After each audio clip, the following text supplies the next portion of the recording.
Conference के outcomes में 3 important conventions आती हैं जिन्हें हम बोलते हैं रियो कन्वेंशंस या सिस्टर्स ऑफ रियो समिट। एक है united nations convention on biological diversity, दूसरी है united nations convention to combat desertification और तीसरी है united nations framework convention on climate change. Sometimes scopes are used by the host country as greenwashing. Jin countries ने climate change global warming को cause करने में ज्यादा रोल प्ले किया है उन्हें ज्यादा जिम्मेदारी उठानी चाहिए और वो कंट्रीज हैं डेवलप कंट्रीज। एक एस्पेक्ट ये कि जो इंडिजिनस कम्युनिटीज और लोकल लोग हैं उनके नॉलेज को, उनकी जानकारी को हम मॉडर्न साइंस के साथ कैसे ब्लेंड करें और क्लाइमेट चेंज की फाइट में हम उससे फायदा उठा सकते हैं। तो अगर कोई भी कंट्री रिडक्शन कर रही है, जैसे कि अगर इंडिया अगर रिन्यूएबल एनर्जी इंक्रीज करते हैं, so they should get benefit out of.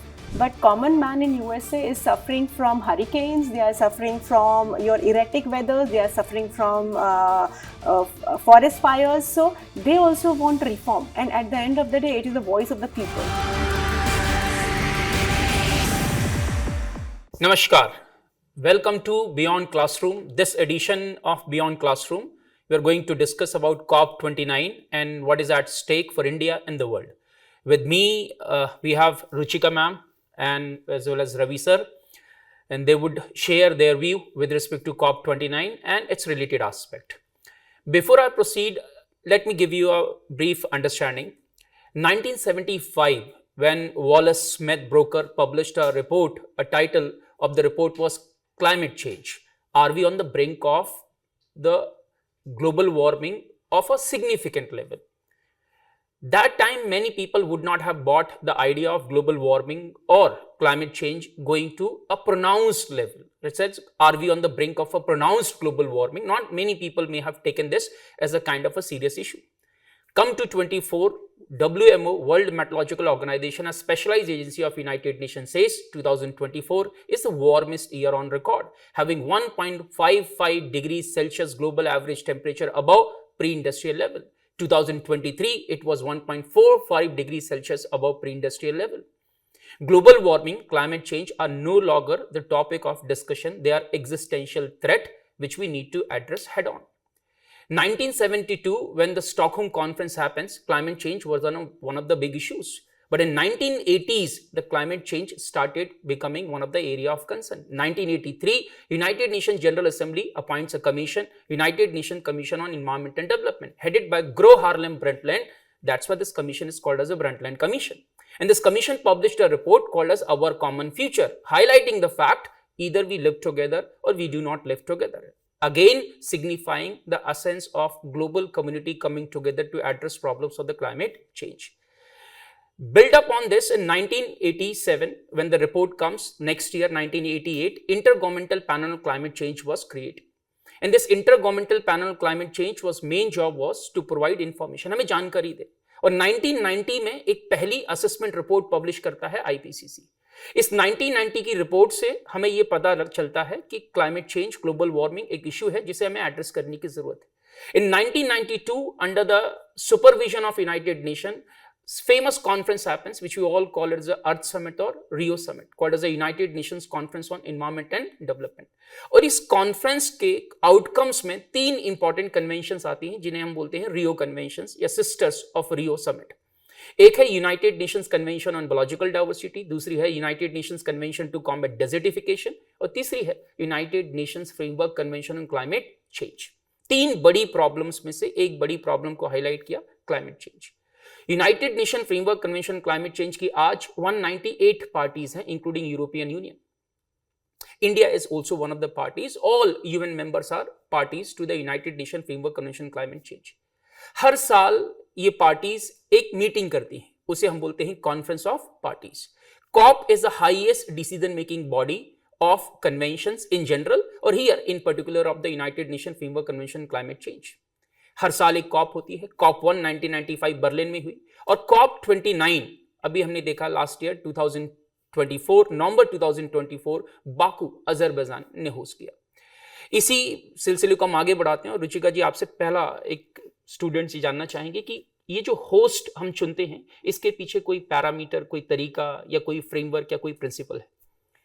ये जो like the choosing of the host, it is not just merely a symbolic thing. It is fundamentally, it influences the conference agenda and unfolding of it.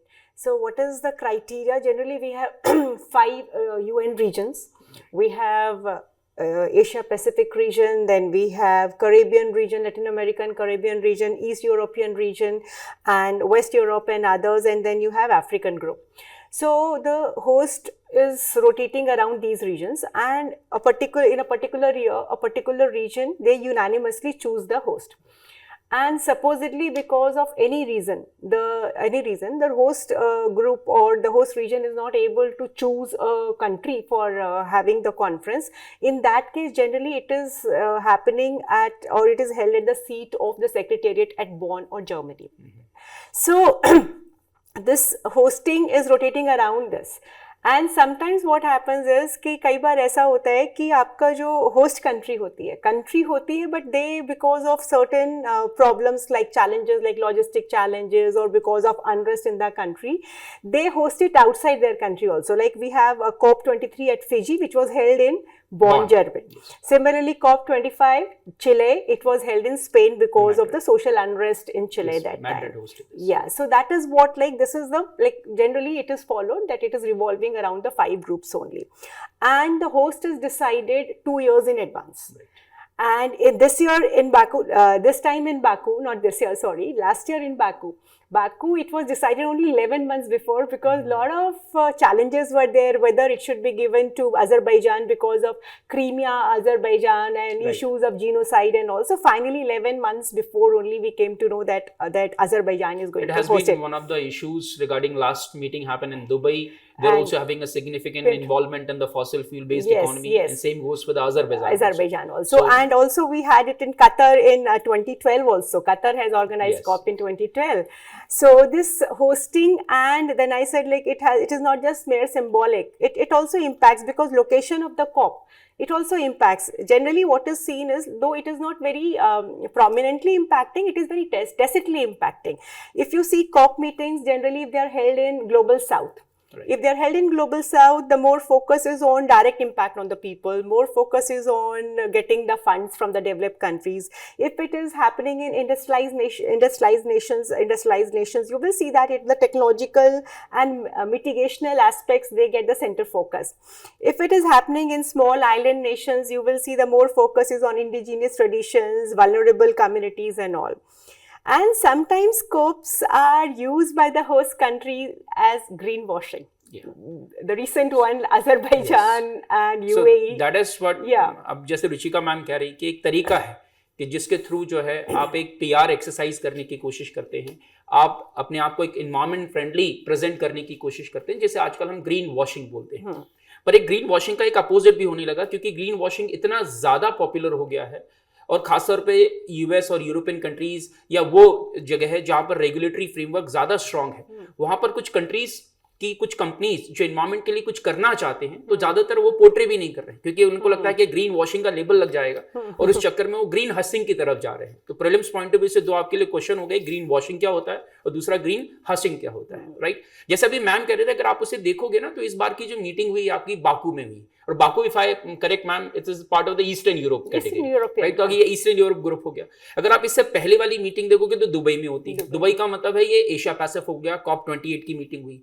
COP27 देखोगे तो ये शर्म अल Sheikh Egypt में ही, और Egypt शर्म अल शेख का मतलब है ये अफ्रीका वाला ग्रुप हो गया। और उसके पहले COP26 देखेंगे तो ग्लासगो में मीटिंग हुई थी, और ग्लासगो का मतलब है वेस्टर्न यूरोप एंड अदर। और अब जो अगली मीटिंग होने वाली है वो है Belem, Amazon rain forest, Brazil COP30 जो इस साल होगी, और वो है लैटिन अमेरिका एंड कैरिबियन। जैसा कि अभी रुचिका मैम ने कहा था कि 5 ग्रुप्स हैं जिसमें यूनाइटेड नेशन के मेंबर्स को डिवाइड किया गया है, और डिसीजन मेकिंग में इस तरीके से होस्ट चुने जा रहे हैं ताकि हर एक रीजन को रिप्रेजेंटेशन मिले। Now I will come to Ravi sir. Ravi sir, COP29 के न्यूज में रहने का एक बड़ा रीजन क्या है? सर बेसिकली सारी कॉप वैसे तो हमेशा न्यूज़ में रहते हैं। I generally when I teach also we discuss कि November December is a month of environment and then January February is a month of economy, क्योंकि हमारा बजट आ रहा होता है। तो वैसे तो हमेशा न्यूज़ में रहते हैं, लेकिन इस बार सर एक्चुअली एक्सपेक्टेशंस बहुत ज़्यादा थी आफ्टर द लास्ट COP, क्योंकि लास्ट COP में the discussion that started was on fossil fuel which was firstly discussed, जहां phase down of fossil fuel की बात की गई सर. बट एक्सपेक्टेशन थी, अगर हम इसके एजेंडा की बात करें COP29, तो there were 3 major agendas. One is climate financing, इसी को सर इसीलिए COP ऑफ फाइनेंस भी बोला जा रहा है. Yes sir. तो एक तो फाइनेंसिंग के ऊपर डिस्कशन होना था major. Second expectation was with respect to article 6 of Paris agreement, जो कि आपका कार्बन क्रेडिट मैकेनिज्म से बात की जानी थी. और तीसरा था सर फॉसिल फ्यूल को लेकर. तो यहाँ पे सर फॉसिल फ्यूल के ऊपर तो बहुत कुछ नहीं हुआ है, लेकिन ऊपर वाले जो 2 पॉइंट मैंने आपको बोले उनके ऊपर हमें यहाँ पे आउटकम्स थोड़े से आते हुए दिखे, इसलिए ये काफी न्यूज में. COP29 जैसा भी रवि सर कह रहे थे कि इन एजेंडाज पे जब वर्क हुआ, तो अगर हम जनरली समझे तो इसके 5 इंपॉर्टेंट आउटकम्स हम निकाल सकते हैं. एक तो पहला ये है कि ये फाइनेंस कॉप थी, तो सारा फोकस जो है वो फाइनेंस पर ज्यादा था. हालांकि डेवलपिंग कंट्रीज का डिमांड था कि 1.3 trillion $US worth of funding shall come from the developed countries to the developing countries. और United Nation framework convention climate Change का एक फंडामेंटल प्रिंसिपल है जिसे हम बोलते हैं common but differentiated responsibilities based on historical contribution in the respective capabilities. जिन countries ने क्लाइमेट चेंज, ग्लोबल वार्मिंग को कॉज करने में ज्यादा रोल प्ले किया है, उन्हें ज्यादा जिम्मेदारी उठानी चाहिए, और वो कंट्रीज हैं डेवलप्ड कंट्रीज, जिसे United Nation framework convention climate change की एनेक्सर 1 में रखा गया है. एनेक्सर 1 वो कंट्रीज हैं जिनको green house gases emission reduction के टारगेट लेने हैं, और एनेक्सर 2 में वो कंट्रीज हैं जो ज्यादा डेवलप्ड हैं ऑफ एनेक्सर 1, जिन्हें मिटिगेशन और अडाप्टेशन के लिए डेवलपिंग कंट्रीज को फाइनेंशियल सपोर्ट देने की जरूरत है या उनकी जिम्मेदारी है. तो जब डेवलप्ड कंट्रीज डेवलपिंग कंट्रीज को कोई फाइनेंशियल या टेक्नोलॉजी से मदद कर रहे हैं, तो हम कहते हैं कि ये एक तरीके की चैरिटी नहीं है, ये उनका ऑब्लिगेशन है, क्योंकि उन्होंने कॉमन रिसोर्सेज को यूज करके आज जो डेवलपमेंट हासिल किया है उसका प्राइस सारी कंट्रीज पे कर रही हैं, और शायद उसका कुछ हिस्सा उनके साथ शेयर करना चाहिए. सर बिल्कुल सर. सो सर जो फर्स्ट आउटकम अगर हम बात करें तो there is basically increase in the finance that they have committed right now. Right. So 2020 तक हमारा टारगेट था $100 billion by the developed nations every year to the developing nations, जो कि हम अचीव तो नहीं कर पाए थे, but we are very close to that. Sir अभी जो आपने बताया कि 1.3 ट्रिलियन, कुछ रिपोर्ट्स आई हैं जिन्होंने एस्टिमेट किया है by 2030 the requirement will be by developing nations, the requirement will be $1.3 trillion every year for their mitigation and adaptation. जैसे कि यूनाइटेड नेशन एनवायरनमेंट प्रोग्राम की अगर हम इमिशन गैप रिपोर्ट 2024 देखें, तो यूनाइटेड नेशन एनवायरनमेंट प्रोग्राम कहता है कि बाय 2030 टू 2050 इन 20 सालों में हर साल लगभग 1 से 2 ट्रिलियन $US का इन्वेस्टमेंट करना पड़ेगा in the mitigation in the adaptation to keep the 1.5 degrees Celsius right within our reach, or at least right we should not be breaching the 2 degree Celsius. For the sake of reference मैं आपको बताना चाहता हूं कि अगर हम global GDP का figure देखें तो लगभग ये 110 right ट्रिलियन $US के आसपास, और 110 ट्रिलियन $US का मतलब है इसका लगभग 1% अगर सेट असाइड करते हैं to the climate change purposes, will be having रफली 1.2 ट्रिलियन $US का, तब हम उस फिगर के आसपास आ सकते हैं. तो देखने में जरूर ये बहुत बड़ा फिगर लग रहा होगा, और वो आज हम जब बात करें तो 2035 जैसे हम बात करें न्यू कलेक्टिव क्वांटिफाइड गोल्स, जैसे अभी रवि सर बता रहे थे 300 बिलियन $US, जिसके लिए सहमति बनी है in the COP29 in Baku. हालांकि डेवलपिंग कंट्रीज का कहना है, जैसे इंडिया ने कहा कि ये बहुत कम है, जितना चाहिए है, जितनी जिम्मेदारी बनती है उसके मुकाबले में ये बहुत कम है, लेकिन चलिए एक प्रोग्रेस हुई है. इसमें एक पॉइंट ऐड कर दूं कि उसमें 1.3 ट्रिलियन को भी इन्होंने रखा है, पर उसको एक राइडर के साथ रखा है कि बहुत जितने भी सारे सोर्सेस है, private sector, public sector, riders, government, सबका मिला करके रिसोर्स मोबिलाइजेशन किया जाएगा to the tune of 1.3 trillion $US by 2035. But अगर फाइनेंस की बात करें तो ये 300 बिलियन $US, बट जिसे आज बहुत सारे एक्सपर्ट मानते हैं कि उतना काफी नहीं है, उतना नहीं है जितना जरूरत है. राइट. बिल्कुल रवि सर, अगर हम इसके आउटकम्स की बात करें तो 5 इंपॉर्टेंट आउटकम्स हम कह सकते हैं. एक तो फाइनेंस को लेकर जो बात हुई, दूसरा इसमें कार्बन मार्केट को लेकर के एक हमने फाइनलाइजेशन किया है कि कार्बन मार्केट को कैसे ऑपरेशनलाइज किया जाएगा. इन प्रिंसिपल अप्रूवल हो गया है, नुआंसेस आनी बाकी हैं, उसकी मेथोडोलॉजीज होगी. कार्बन मार्केट को लेकर के पेरिस एग्रीमेंट का एक आर्टिकल है, वो है आर्टिकल 6. इसमें 3 मैकेनिज्म है, आर्टिकल 6.2, आर्टिकल 6.4 और आर्टिकल 6.8. आर्टिकल 6.2 बात करता है वॉलंटरी कोऑपरेशन अप्रोच की, जो कंट्री टू कंट्री के बीच में होगा, जिसमें ट्रेडिंग ऑफ जो कार्बन सर्टिफिकेट्स हैं, कार्बन क्रेडिट्स हैं, बाद में हम कार्बन क्रेडिट डिस्कस करेंगे इन ब्रीफ, कार्बन क्रेडिट का trading country to country approach में होगा. यूनाइटेड नेशन की सुपरविजन में एक एंटिटी सुपरवाइज करेगी इस ट्रेड को, वो रखा है 6.4, जिसे हम ट्रेडिशनली बोलते हैं कार्बन मार्केट। एक तरीके से जो क्योटो प्रोटोकॉल में क्लीन डेवलपमेंट मैकेनिज्म था, उसका ही एक नया वर्जन हम देख सकते हैं 6.4, article 6.4 of the Paris agreement. और 6.8 कहता है नॉन मार्केट बेस। तो पेरिस एग्रीमेंट दोनों चीजों को सामने रखता है, मार्केट बेस अप्रोच को भी और नॉन मार्केट बेस अप्रोच को भी। इसमें 3 इंपॉर्टेंट आउटकम हम और समझ सकते हैं। एक है जेंडर रिलेटेड एस्पेक्ट, एग्जांपल हमें वीमेन एम्पावरमेंट को कैसे बढ़ाना है, वीमेन के रोल को क्लाइमेट चेंज में कैसे साथ में लिया जा सकता है, उसको लेकर के बात। एक इंपॉर्टेंट इनिशिएटिव लिया गया है, उसे बोलते हैं Baku Harmoniya climate initiative for farmer. Agriculture becomes one of the important sector both ways, जो क्लाइमेट चेंज की वजह से नेगेटिव इंपैक्ट भी है और क्लाइमेट चेंज को रोकने में एक सिग्निफिकेंट रोल भी प्ले कर सकता है, राइट। जैसे अभी मैम बता रही थी कि कॉप जब फिजी को होस्टिंग राइट मिला तो फिजी ने होस्ट ना करके उसे बॉन में होस्ट किया गया। उस साल हमने एक देखा कि एक इनिशिएटिव आया एग्रीकल्चर को लेकर के, और उसी तरीके का उसका एक एक्सटेंशन है ये बाकू हार्मोनिया इनिशिएटिव। एक और खास बात इसमें हम देखेंगे तो एक एस्पेक्ट ये कि जो इंडिजिनस कम्युनिटीज और लोकल लोग हैं, उनके नॉलेज को, उनकी जानकारी को हम मॉडर्न साइंस के साथ कैसे ब्लेंड करें और क्लाइमेट चेंज की फाइट में हम उससे फायदा उठा सकते हैं। तो ये कुछ इंपॉर्टेंट इनिशिएटिव्स थे। इनमें से मैं एक को लेकर के मैम के पास आता हूं। मैम, इसमें हम बात कर रहे हैं कि women's participation with respect to the climate change, right. जैसे एक छोटा सा पॉइंट हम देखें, हम रियो प्रिंसिपल्स की बात करते हैं। एक प्रिंसिपल नंबर 20 है जो कहता है without women participation environment conservation cannot be achieved to the tune we want to achieve this। इसका मतलब एक असेंशियल एस्पेक्ट तो है, और वैसे भी एक आधी आबादी है जिसको हम साथ में ना ले तो शायद ये हम क्लाइमेट चेंज, ग्लोबल वार्मिंग जैसी बड़ी प्रॉब्लम्स को एड्रेस नहीं कर पाएंगे। आप कैसे देखते हैं इसको? आधी आबादी के साथ साथ ये एक बहुत वल्नरेबल ग्रुप भी है for climate change, because it is women who is in the kitchen, who is into the caregiving। कोई disaster आता है तो it is women who is at the forefront, family को संभालना। तो women, you cannot negate women।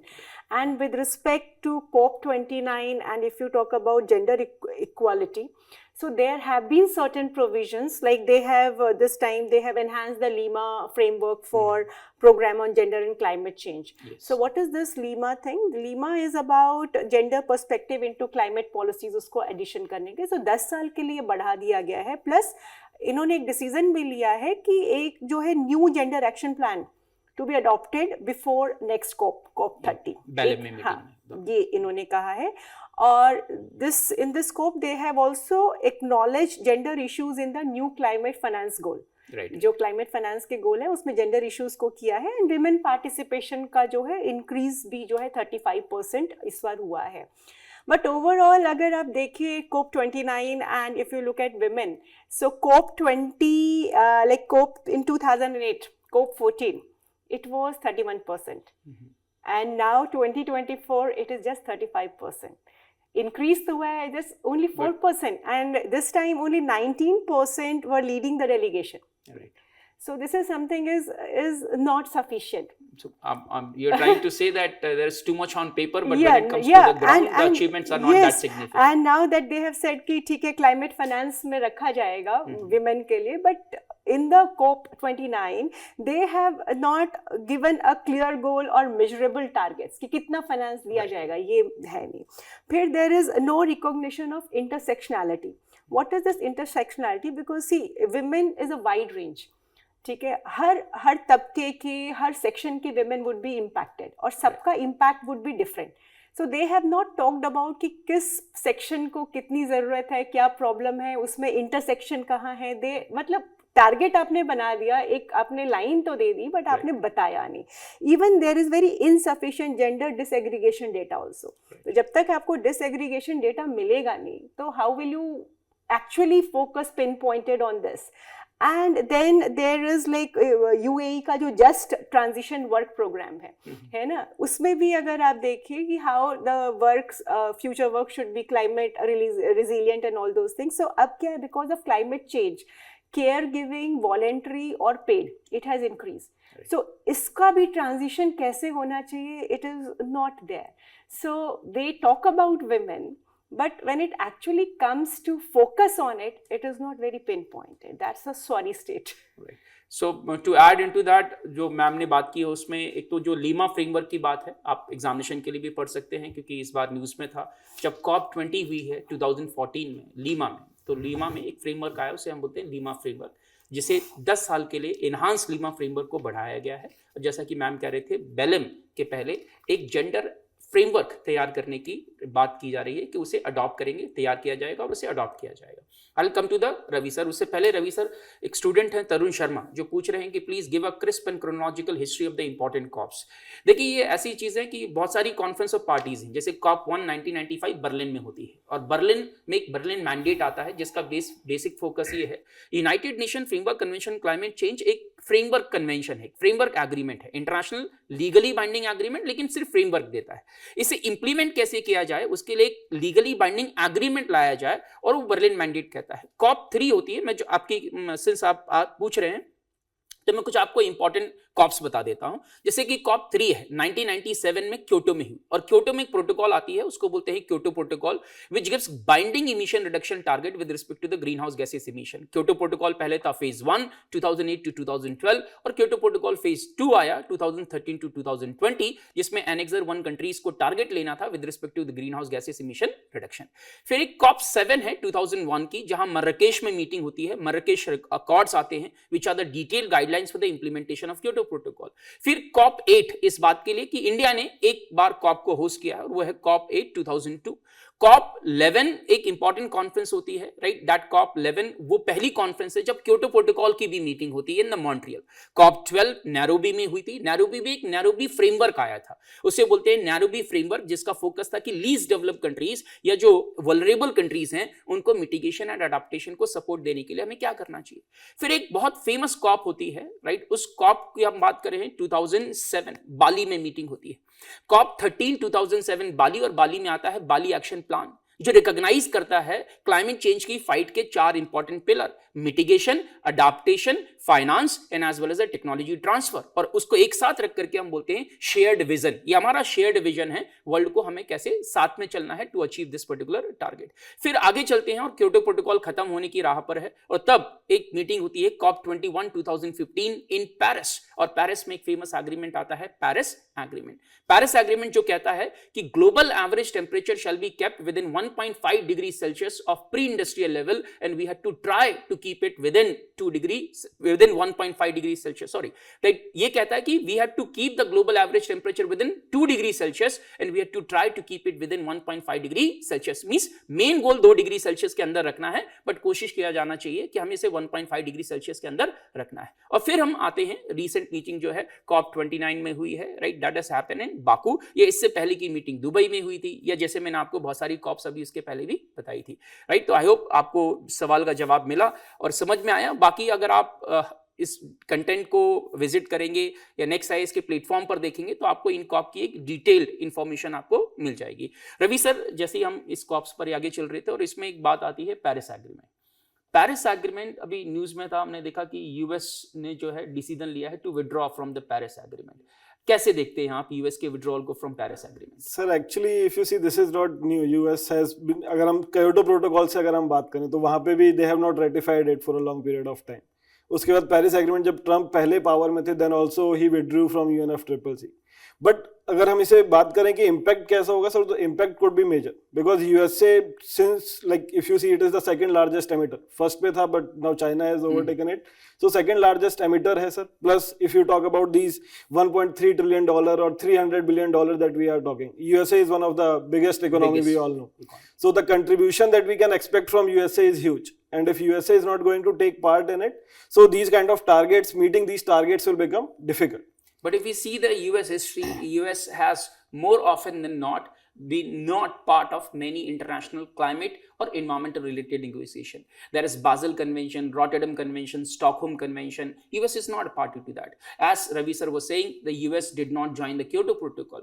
And when the Donald Trump came in the first regime, Donald Trump took a decision of withdrawing from the Paris Agreement. And now again, when the Donald Trump have come back, because after, right, this Donald Trump, when the Biden was in the power, US took a decision of joining the Paris Agreement. And now again, as the regime has changed, Donald Trump has taken taken a decision of withdrawing from the Paris Agreement. So we have a history, right, of US not joining many international agreements related to the environment conservation. Many times we have seen Donald Trump in the past making statements to this extent also that maybe climate change is mythical, maybe it's kind of a hoax which is created. We are not going into that because many a times statements have been both ways. Many a times Donald Trump keep on saying that we are also ready to contribute in the fight against the climate change. But I'll take that to the international relations perspective. Country like US, right, not joining such kind of international agreements. So where you see the role of countries like India, and if you can put it, ma'am, through the climate diplomacy perspective of India in the light of US withdrawal from the Paris Agreement? As far as US withdrawal, as you have also said and Ravi has also said, like it has never committed 100% towards this. So there is nothing new and it was expected from Trump coming to power. But this time, like it has moved out of Paris climate deal, but not from UNFCCC. Even right now, we are seeing that in China, IPCC, or like more than 200 delegates are meeting there for the 7th assessment report. So Trump has said no scientists from NASA would be going there, no scientists from National Oceanic and Atmospheric Administration is going to be there. US Global Change Program, उससे भी कोई scientist नहीं जाएगा, ठीक है? But he has not said कि I am going to come out of IPCC. But the point is कि जो आपका input मिलना है वो आपका inputs नहीं आएगा, थोड़ा funding पे issue आएगा. But yes, otherwise also it has never committed much to the climate negotiations. And as far as India is concerned, if you see, our rise in this sphere has been very organic. है ना? आप अगर देखें तो 1972 when our Prime Minister Mrs. Indira Gandhi, उन्होंने जो है Stockholm convention में पहली बार जो है she has linked poverty alleviation and environmental protection, है ना? गरीबी और environment का वहाँ से इंडिया ने जो आज सारा वर्ल्ड बात कर रहा है poverty because of this, we have raised this issue from there only. Then आप रियो की बात करिए तो CBDR principle, common but differentiated responsibility, India has played a major role in promoting this CBDR principle. Then India hosted COP, as you have also said, in 2002. है ना? यहाँ पे जो है from, you can say, from passive participant, we have started active role into it. Yes. And then we have come up with our National Action Plan on Climate Change also in 2008. And from 2015, हमारा जो है nationally determined contributions आ गया. So now if you see, today India is very active in this diplomacy. And we are the leader of the global south in talking about climate things, and we are raising their voices. That is what we have discussed at COP29 also. India has clearly said that it is an optical illusion. And it is not just India, it was the voice of the global south that India was leading there. And if you look at India's actions also in the climate, we have International Solar Alliance, we have Biofuel Alliance, we have Mangrove Alliance, we have climate resilient infrastructure. So there are so many steps India is taking. So it's not just you are only dependent on US. And as far as US is concerned, this is my personal assessment. What I feel is कि right now Trump जो है वो because his main motive is MAGA, and MAGA is completely indicated against China. China is leading in your EVs and your green technologies. So in a way, it is a kind of a distraction. He is again talking about ki drill baby drill, conventional fossil fuel use karo. But at the same time, what he is doing is he is putting all the effort to sign आपके agreements on minerals, rare earth elements and all, which is yes. Put the things in perspective, as ma'am has said. Yes. अगर आप 2023 का data लें तो आपको ये पता चलेगा कि जो G7 की 5 इंपॉर्टेंट कंट्रीज जैसे US है, UK है, जर्मनी है, इटली है, जापान है, अगर इन कंट्रीज को देखें तो 80% के आसपास इनकी प्राइमरी एनर्जी रिक्वायरमेंट का अभी भी जो मेन सोर्स है वो है फॉसिल फ्यूल.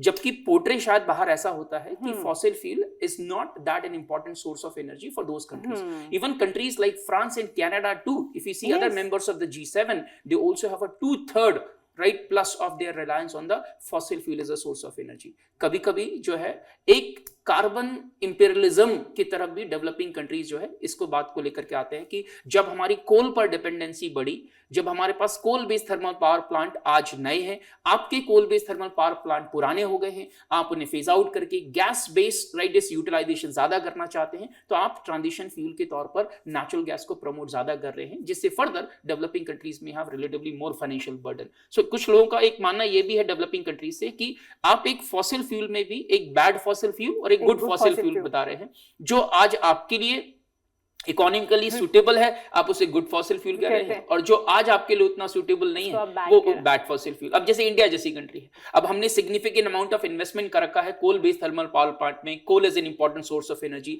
हमारे पास कोल का एक सिग्निफिकेंट रिजर्व भी है, around 10% of total reserve we have, लेकिन नेचुरल गैस का रिजर्व हमारे पास बहुत कम है, और इसका मतलब है कि अगर हम इस तरफ रिलायंस बढ़ाते हैं तो we will be having even financial burden with respect to importing the source of energy from outside, right. और फिर इसमें एक और जो हम COP29 की बात कर रहे थे, तो उस COP29 में एक एस्पेक्ट हमारा था, राइट, जैसे हमने डिस्कस किया फाइनेंस के बारे में, अभी मैम ने बताया वीमेंस पार्टिसिपेशन के बारे में, मैं वापस COP29 की तरफ ले जाऊंगा रवि जी आपको, कि उसमें हमने एक बार देखा है कि जो ऑपरेशनल हम कार्बन मार्केट की बात कर रहे थे, तो बच्चे एक बात समझना चाहेंगे कि कार्बन मार्केट क्या है ये, और एक कार्बन मार्केट की आप क्या सिग्निफिकेंस देखते हैं in the fight in the climate change? Sir basically again it's a thing which is pending from last 10 years. Kyoto protocol के अंदर हमारे पास 3 डिफरेंट मैकेनिज्म थे जिसके अंदर हम कार्बन मार्केट के साथ डील करने की बात करते थे, बट मोर और less they were more favouring to the developed nations, क्योंकि एमिशन रिडक्शन का टारगेट भी सर उन्हीं के लिए था, इंडस्ट्रियलाइज्ड कंट्रीज के लिए।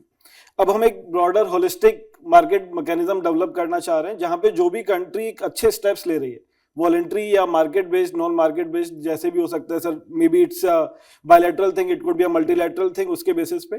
सो अगर कोई भी कंट्री रिडक्शन कर रही है, जैसे कि अगर इंडिया अगर रिन्यूएबल एनर्जी इंक्रीज करती है, so they should get benefit out of it, because this is something on, again जो आपने शुरू में सर बोला कि इट्स अ हिस्टोरिकल थिंग जिसका बर्डन अब डेवलपिंग और लीस्ट डेवलप्ड कंट्रीज फेस कर रहे हैं।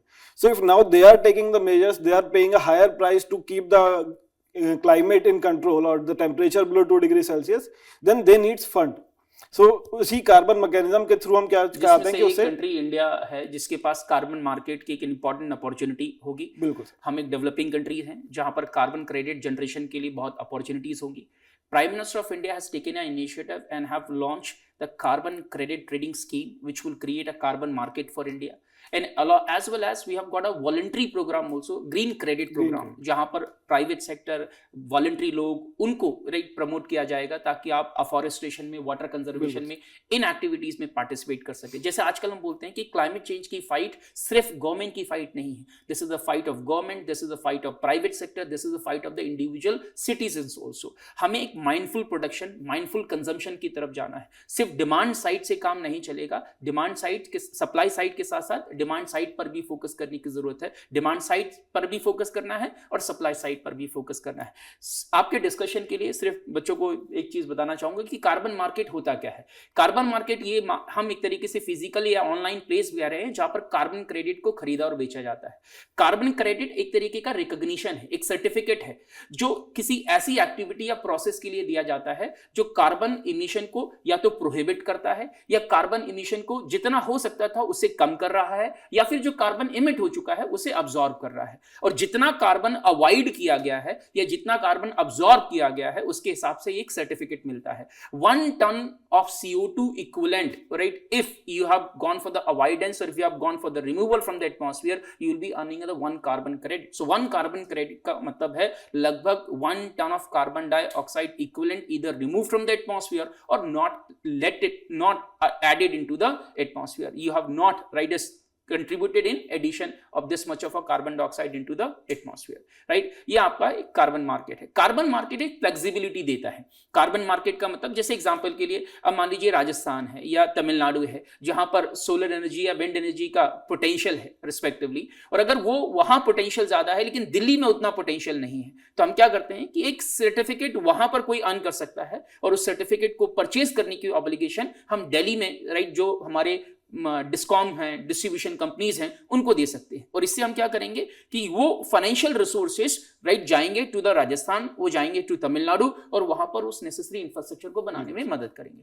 तो हम कहते हैं कि कार्बन मार्केट एक मैकेनिज्म है, एक टूल है जो राइट इस टेक्नोलॉजी के ट्रांसफर में, जो फाइनेंस के ट्रांसफर में मदद करेगा इन order to address the fight against the climate change. Right now, we will come back to the COP. Ma'am, एक बात ये भी है कि जब हम क्लाइमेट चेंज जैसे इस तरीके की इश्यूज को देखते हैं और COP29 की बात आती है, कंट्रीज एक प्लेटफॉर्म पे नहीं आ पा रहे हैं या जितना फाइनेंस आना चाहिए उतना नहीं आ पा रहा है, यूएस जैसी कंट्री उतनी सीरियस नहीं होती, तो ऐसे सिचुएशन में जब यूएस जैसी कंट्री, जैसे अभी रवि सर कह रहे थे, सेकंड बिगेस्ट इमिटर, सबसे पहले अब नंबर 1 पर चाइना है, नंबर 2 पर यूएस है, इमिशन में नंबर 3 पर इंडिया भी है, लेकिन अगर हम इंडिया का इमिशन, तो कुछ लोगों को ऐसा लगता है कि थर्ड बिगेस्ट इमिटर इंडिया है, इंडिया थर्ड बिगेस्ट इमिटर है, लेकिन इंडिया का पर पर्सन इमिशन बहुत कम है ग्लोबल एवरेज से। India is home to 18% of the global population, but India is contributing merely right is 4 billion ton of CO2 equivalent out of around 57-58 billion ton of CO2 equivalent green house gases emission. Right, इसका मतलब है हम लगभग जो है 6%, depend करता है आप किसकी बात सुन रहे हैं, लेकिन अगर 6% 7% भी मान करके चलें, 18% पॉपुलेशन है जो कंट्रीब्यूट कर रही है, जबकि इससे कहीं ज्यादा जो है लगभग 30% से ज्यादा कंट्रीब्यूट कर रहा है चाइना और लगभग 15% से ज्यादा कंट्रीब्यूट कर रहा है यूएस। तो हम देखेंगे कि इंडिया का फुटप्रिंट बड़ा तो जरूर है, लेकिन इंडिया की पॉपुलेशन बहुत ज्यादा है और इस वजह से उसका फुटप्रिंट पर कैपिटा फुटप्रिंट बहुत कम है। राइट, तो मैं आपको जो मैम एक बात पूछ रहा था कि ऐसी सिचुएशन में क्या किया जाना चाहिए जब इंडिया जैसी कंट्रीज जो डेवलपिंग कंट्रीज हैं, India don't have any obligation to go for the green house gases emission reduction, despite that India is willing to take right steps forward. हमारे प्रधानमंत्री COP26 ग्लासगो में जाते हैं और ग्लासगो में जाकर के वो पंचामृत राइट का एक वचन देते हैं कि हम 5 चीजों पर फोकस करेंगे। हम फोकस करेंगे कि हमारी 500 गीगावाट ऑफ इंस्टॉल्ड कैपेसिटी होगी from the non fossil fuel sources of energy. 50% of India's energy consumption will come from the renewable sources of energy. हम कहते हैं कि हम अपनी इमिशन इंटेंसिटी को 45% रिड्यूस करेंगे। हम कहते हैं कि हमारे प्रोजेक्टेड कार्बन इमिशन में से 1 billion ton of CO2 equivalent को हम कम करेंगे और हम 2070 तक नेट जीरो को हासिल करने की कोशिश करेंगे। लेकिन अगर इंडिया जैसी कंट्री ये कमिट करती है या इंडिया जैसी कंट्री ये कहती है ग्लोबल प्लेटफॉर्म पर, हम जहां पर हमारे पास वो ऑब्लिगेशन नहीं है, अगर हम कॉमन बट डिफरेंशिएट रिस्पांसिबिलिटीज के प्रिंसिपल को फॉलो करते हैं, तो फिर जब यूएस जैसी कंट्रीज अगर यहां से वापस जाती है, तो क्या मैम आपको नहीं लगता एक डोमिनो इफेक्ट जैसा शुरू होगा और फ्यूचर में बाकी कंट्रीज का पार्टिसिपेशन कम हो सकता है? कुछ लोगों का मानना है ऐसा है, बट जहाँ तक इंडिया की बात है, अभी यूएस ने जो भी किया आफ्टर कमिंग ऑफ ट्रम्प, हमारे कमिटमेंट्स में कोई कमी नहीं आई, हमने कुछ अपना चेंज नहीं किया। एंड इसको थोड़ा सा मतलब इट्स लाइक कर्मा फिलॉसफी पे भी आप जा करके देखिए कि कोई भी चीज़ एक अति के बाद you have to like change your methods. If you see, अगर मैं आज के टाइम पे जियो पॉलिटिक्स को ध्यान में देखती हूँ कि ये USA जो है ना, इन्होंने रशिया पे प्रेशर डाला, कोल्ड वॉर के बाद इन्होंने अग्रीमेंट्स किए, फाइनली अब दे आर एडमिटिंग कि नहीं हमसे गलती हुई है ना, और अब now they are coming along with Russia 1991 में जो इन्होंने कहा था। तो उसी तरह मेरा ये मानना है कि USA आज के टाइम पे whatever they are doing, but at the end of the day what are the common citizens talking in USA? वहाँ का कॉमन आदमी, ठीक है, few of the companies are raking the benefits, but common man in USA is suffering from hurricanes, they are suffering from your erratic weather, they are suffering from forest fires, so they also want reform, and at the end of the day it is the voice of the people. So USA भी बदलेगा, ऐसा नहीं है। Trump जो है अभी मुद्दे की बात हुई है कि in the democracy it's eventually the people, the citizen who would set the agenda. Yes. Sooner or later people of US, people of those countries which are not taking climate change or environmental degradation as a serious issue, they would realize this fact. But and in the meantime parallelly जैसे India है ना, India है और भी जो countries हैं जो global south की कंट्रीज हैं, who are actually very vulnerable to climate change. Vulnerability पे मैम एक बच्चों को एक बात बताना चाहता हूँ कि ग्लोबल क्लाइमेट रिस्क इंडेक्स है 2021 के इंडेक्स के हिसाब से India is the 7th most vulnerable country when it comes to the climate risk. Right, इसका मतलब है क्लाइमेट चेंज इंडिया के लिए भी एक बड़ा खतरा लेकर के आ सकता है। इंडिया जो है significant amount of agro climatic diversity रखता है, तो इससे जो है हमारे पास जो एग्रीकल्चरल क्रॉप प्रोडक्शन है उसको भी बहुत ज्यादा नेगेटिवली इंपैक्ट कर सकती है। तो इंडिया जो है इन कंट्रीज को साथ लेके जो अभी तक कर भी रहा है, इवन आप इस बार देखिए COP29 में एक चीज जो बहुत नोटिस करने वाली चीज है वो है तालिबान का प्रेजेंस वहाँ पे। और बहुत सारी जो डेवलप्ड कंट्रीज़ हैं ह्यूमन राइट्स एंड उसके नाम पे वो हल्ला करती हैं, बट उनका कमिटमेंट टुवर्ड्स दिस आप देखिए तो वो भी human rights, what they are doing for the human rights of the people who are in the developing world, what are they doing to their commitments, they can not be trusted. तो अब जैसे तालिबान की ही बात आई है, तो पहली बार इस बार तालिबान जब से वो पावर में आया है 2021 में, उसके बाद से पहली बार एक इंटरनेशनल कॉन्फ्रेंस में उसको बुलाया गया है ना। तो इस टाइप की कंट्रीज को भी इंडिया बोल रहा है कि ठीक है पॉलिटिकल इश्यूज एक जगह है, लेकिन क्लाइमेट चेंज एक ऐसा है विच इज बॉर्डरलेस इशू है ना। Climate change it does not need passport, no limits, no frontier, no boundaries, there is no passport to it है ना। You don't need passport, this is a problem which is without passport. So we have to include everyone, we have to include everyone, and many countries have criticized the participation of Taliban. India did not criticize the participation of Taliban, though we talk about that there should be an all-inclusive government in Afghanistan, but when it comes to climate change, India is trying to bring all the stakeholders together. That is what we can do. जो आपका question था कि हमें क्या करना है, अपनी तरफ से हम अपना काम करते रहे और अपनी एडवोकेसी के लिए हम ग्रुप्स को साथ लेके चलें, और in the mean time pressure तो क्रिएट करना पड़ेगा सर, बिकॉज जिनके पास जो पावर में बैठे, जैसे हम यूएन रिफॉर्म्स की बात कर रहे हैं, वो अपने आप नहीं लाएंगे, आपको प्रेशर क्रिएट करना पड़ेगा। उसी तरह ये भी है, and finally they have to end they will. What we can conclude based on ma'am's observation is that if you see the fight against the climate change, two essential component will be, one is mitigation and one is adaptation. Adaptation का investment हमें शुरू करना पड़ेगा। Adaptation के लिए हमें एक resilience develop करनी पड़ेगी, जिसमें हम क्लाइमेट स्मार्ट एग्रीकल्चर की बात कर रहे हैं, एक डिजास्टर रिजिलियंस की बात कर रहे हैं, एक हम अर्बन सेटलमेंट्स जो है उनमें blue spaces, green spaces, nature based solutions, sponge cities, हमें इनकी तरफ जाना पड़ेगा। हमारे पास एक लॉन्ग कोस्ट एरिया है जहां पर हमें कोस्टल जोन प्रोटेक्शन में सिग्निफिकेंट इन्वेस्टमेंट करने की जरूरत है। Sustainable, affordable, modern, reliable, clean source of energy, sustainable development goal number 7 जो बात करता है, हमें एनर्जी के उस डायमेंशन को भी ध्यान में रखना पड़ेगा कि जहां पर सस्टेनेबिलिटी भी हो, रिलायबल भी हो, अफोर्डेबल भी हो, साथ ही साथ right it also shall not be having a significantly right higher impact when it comes to the surrounding environmental consideration. Sir, हम COP29 की बात कर रहे थे, बाकू, अब बाकू से बेलम पहुंचेंगे, तो बाकू से बेलम तक का जो जर्नी है, इसके दौरान आप क्या चाहते हैं, क्या सोचते हैं कि किन चीजों पर फोकस और बढ़ना चाहिए? Sir, I would like to take it from COP28, क्योंकि यहाँ पे क्लाइमेट फाइनेंस की हम बात कर रहे हैं, तो क्लाइमेट फाइनेंस की एक रिपोर्ट आई थी जिसने बताया कि क्लाइमेट फाइनेंसिंग में बहुत सारी प्रॉब्लम्स हैं, और उन प्रॉब्लम्स को डील करने के लिए यहाँ पे भी कोई मैकेनिज्म देखने को नहीं मिला, जैसे कि auditing, definition of proper climate financing. हमने देखा कि बहुत सारी डेवलप्ड कंट्रीज जो फाइनेंसिंग कर रही थी, that was not in the form of grants, that was in the form of loans, और वो जो लोन्स की रीफाइनेंसिंग की जा रही थी and the rate of interest that was charge, वो ग्रीन लोन्स की फॉर्म में नहीं था। तो अल्टीमेटली जो हम 100 बिलियन दिखा रहे हैं या 300 बिलियन की कमिटमेंट कर रहे हैं, उसे एक्चुअली सर कंट्रीज को ऑनेस्ट होना पड़ेगा, क्योंकि दिस प्लेटफॉर्म रिक्वायर्स कि जिन्होंने भी फायदा लिया है, अब now it's time to pay for it, right, क्योंकि एक कंट्रीब्यूशन हमें उनसे चाहिए होगा, otherwise it will keep on increasing. And जैसा कि मैम ने बोला, आपने बोला कि it has no boundaries, it has no borders, इसीलिए सर ग्लोबल है नाम के आगे कि ग्लोबल वार्मिंग है, global green house gases emissions की बात कर रहे हैं। तो एक तो sir auditing and proper financing mechanism जो है, उसके अंदर प्रॉपर डेफिनेशन की जरूरत है।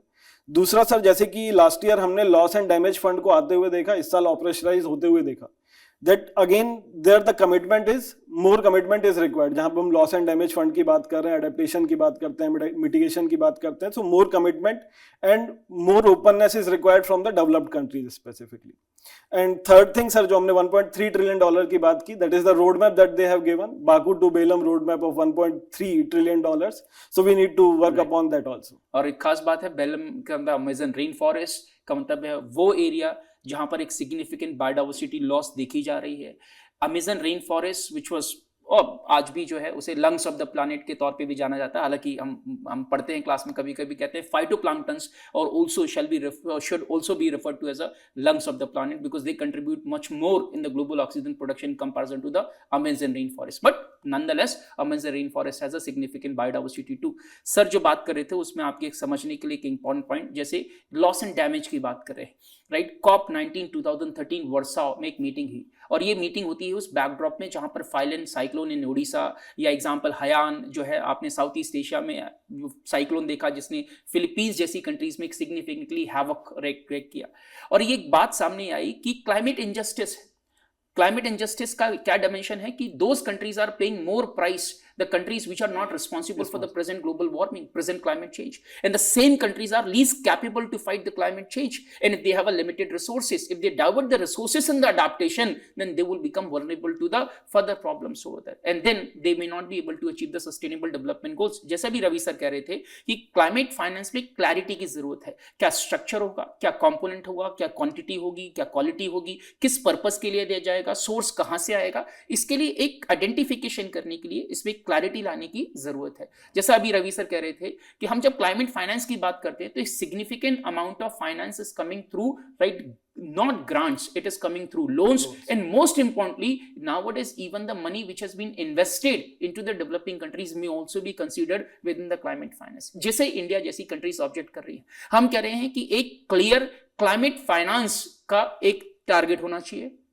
जैसे इंडिया कहता है कि अगर 1.3 ट्रिलियन यूएस डॉलर की हम बात करते हैं तो लगभग 600 बिलियन यूएस डॉलर ऐसा होना चाहिए जो सिर्फ ग्रांट लाइक रास्ते के आए। इसका मतलब है ये जिस कंट्री पर जा रहा है उस कंट्री पर कोई ऑब्लिगेशन नहीं है। दूसरा, इन्वेस्टमेंट को आप क्लाइमेट फाइनेंस की कैटेगरी में शामिल ना करें। तो ये कुछ इंपॉर्टेंट एस्पेक्ट्स है, राइट। एक फाइनल कमेंट मैम आपसे लेना चाहेंगे कि क्लाइमेट चेंज, ग्लोबल वार्मिंग जैसी प्रॉब्लम्स में इंटरनेशनल डिप्लोमेसी का क्या रोल रहेगा, और इसमें हम क्या, हमारे लिए एक वे फॉरवर्ड हो सकता है? प्रॉब्लम ही सबकी है, तो बिना साथ मिले तो काम होगा नहीं। इंटरनेशनल डिप्लोमेसी मतलब it's a problem for everyone, है ना, because it's a problem of food security, it's a problem of water security, it's the problem of ease of breathing. कुछ भी नहीं है, right. सबको प्रॉब्लम है, तो सबको साथ आके ही करना पड़ेगा। और जैसे यूएस अभी हम ट्रम्प को लेके बहुत ज़्यादा नेगेटिव हैं, बट उससे पहले बाइडन अमेजन फॉरेस्ट गए, खुद गए वो वहाँ पे, है ना। तो वी कैन नॉट से कि यूएसए का policy is around Biden only. 2 साल उसके बाद वो लेम डक प्रेसिडेंट हो जाएंगे, है ना। तो यस, ठीक है, जो ग्लोबल साउथ जो मोस्ट अफेक्टेड है, जिनको सबसे ज़्यादा प्रेशर क्रिएट करना, they should create the pressure, and individually her country and her country का हर इंसान, है ना, because it is not only just about government life जो है, लाइफ है हर, क्योंकि बूंद बूंद से आपका घड़ा बढ़ता है। तो it's about we all are equally responsible. हम सिर्फ सरकारों को या डेवलप्ड या डेवलपिंग या अनर डेवलप्ड इस कैटेगरी में डाल के यू कैन नॉट शान away from your responsibilities. Eventually हमें रियलाइज करने की जरूरत है, जो वर्ल्ड एनवायरनमेंट डे का पहला वर्ल्ड एनवायरनमेंट डे की जो थीम थी वो आज भी वही थीम है कि we have only one planet, we have a one future, right? Together we either have future or we do not have future. We have to come together as individual, as communities, as countries, and as a global community. That's my final. Ravi sir, what you would say for fighting climate change? What are the certain areas which you need to focus upon? Sir first is collaboration, no doubt in that, जो ma'am ने बिल्कुल सही बोला एकदम। दूसरा sir basically the consensus that is required, क्योंकि it's been 30 years now. Right. And we are seeing the same problem in every COP, where the developed countries and the developing countries are not coming on the same platform or on the same discussion. So it depends कि कहाँ पे कौन सी meeting हो रही है. Like it took us 28 years or more than that to bring fossil fuel into the discussion, which is the major cause of climate change or global warming. So we need to basically focus on these kind of aspects first. Right. So friends, with this we would like to conclude our discussion in today's Beyond Classroom. I hope you have got some better insight into this. Before we part ways, देखिए climate change या global warming जिसे हम कह रहे हैं, global warming की वजह है जिससे ओवरऑल क्लाइमेट चेंज हो रहा है। ग्लोबल वार्मिंग का जो कारण है वो rising concentration of green house gases, at least आज हम जिसे कह रहे हैं। इस जैसी प्रॉब्लम्स को एड्रेस करने के लिए एक कंट्री काफ़ी नहीं है, ग्लोबल कोऑपरेशन चाहिए है। All countries have to come together, और वो एक बड़ा प्लेटफॉर्म बनता है जिसे आप बोलते हैं conference of parties to United Nation framework convention climate change. ये कंट्रीज को रियलाइज करने की जरूरत है कि इंडिया की इथोस में जो लिखा है वसुधैव कुटुंबकम, या जो ब्रंटलैंड कमीशन की रिपोर्ट कहती है अवर कॉमन फ्यूचर, या जो Rio+20 समिट की रिपोर्ट कहती है द फ्यूचर वी वांट, या जो G20 की थीम कहती है that one earth one family one future, ये हमें रिकॉग्नाइज करने की जरूरत है। हमें यूएस सिविलाइजेशन, यूरोपियन सिविलाइजेशन या चाइनीज सिविलाइजेशन या इंडियन सिविलाइजेशन से आगे बढ़ के ह्यूमन सिविलाइजेशन की तरफ सोचने की जरूरत है, या उससे भी एक कदम आगे करके हमें इकोलॉजिकल सिविलाइजेशन की तरफ, राइट, इस कंजर्वेशन की तरफ सोचना होगा। तब जाकर के हमारे जो एक्शंस होंगे वो एनवायरमेंट कंजर्वेशन की तरफ कंट्रीब्यूट करेंगे। 5 इंपॉर्टेंट पिलर्स हमें फोकस करने पड़ेंगे। एक पिलर होना चाहिए, हमें एक्शंस को इंसेंटिवाइज करा जाए, और वो हम कर रहे हैं जैसे through carbon market. So you will be getting a credit for the actions which are having a positive role to play in the environment conservation. दूसरा है inhibition of those actions which are causing harm to the environment, जैसे carbon tax है, जैसे penalties लगा रहे हैं, जैसे higher registration charges है, तो ये इनहिबिशन का हिस्सा है। जैसे जो डेवलप कंट्रीज ने सिग्निफिकेंटली हायर कंट्रीब्यूशन किया है in the global warming, they shall bear the taxes, they shall bear the price based on the principle of common but differentiated responsibilities. जैसे मैम कह रहे थे कि हम सबको पार्टिसिपेट करना पड़ेगा, इसका मतलब है एक आए वो है इन्वॉल्वमेंट, हम सबको इन्वॉल्व करना पड़ेगा, कम्युनिटी को इन्वॉल्व होना पड़ेगा, प्राइवेट सेक्टर को इन्वॉल्व होना पड़ेगा, गवर्नमेंट को भी इन्वॉल्व होना पड़ेगा, right. So that is involvement. चौथा, एक नेसेसरी इंफ्रास्ट्रक्चर क्रिएट करने की जरूरत है, वो इंफ्रास्ट्रक्चर जिससे हम इन टूल्स को इंप्लीमेंट कर सकें। और मोस्ट इंपॉर्टेंट पार्ट, इस इंफॉर्मेशन को, राइट, हमें लोकल लेवल पर इंडिजिनस कम्युनिटी के साथ, राइट, इस वीमेन के पास, यूथ के साथ, चिल्ड्रन के साथ, स्कूल्स में, कॉलेजेस में इस इंफॉर्मेशन को स्प्रेड करना पड़ेगा, ताकि हम क्लाइमेट फ्रेंडली एक अवेयरनेस क्रिएट कर सकें, इन्वायरमेंट फ्रेंडली अवेयरनेस क्रिएट कर सकें, हम समझ सकें कि हमें इन्वायरमेंट को बचाना हमारी जिम्मेदारी है और हमें उसके लिए क्या करने की जरूरत है। Thank you very much for listening to us, right. Have a safe day, right, and keep on paying attention with respect to your responsibilities too, as the developed countries also shall do. Thank you very much.